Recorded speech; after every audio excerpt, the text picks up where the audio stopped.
سيداتي آنساتي سادتي، السلام عليكم ورحمة الله وبركاته. إليكم نشرة الأخبار. انفجرت خيارة مبطخة صباح هذا اليوم وسط حشد من الفلافل كانوا متجمعين في إحدى الكافتريات للتطوع في صفوف اللفات التابعة للصمون العراقي. قد أسفر الانفجار عن مقتل 4 فلافل وإصابة 2 آخرين بجروح خطيرة، وتم على أثرها نقل الفلافل المصابة إلى مستشفى الطاوة لتلقي العلاج. وفي حادث منفصل قتل طرشي وأصيب آخر بانفجار عنبة ناسفة في حي الزيتون شمال شرق القرنابيط.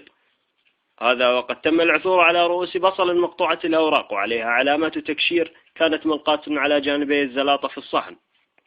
انفجر قورة شاي بالقرب من منطقة الصينية، وقد أسفر الانفجار عن كسر 4 استكانات وشرق 3 أصحن وفقدان خاشوقتين، غير أن المشخلة لم يعلم عن حالها فعدت في عداد المفقودين.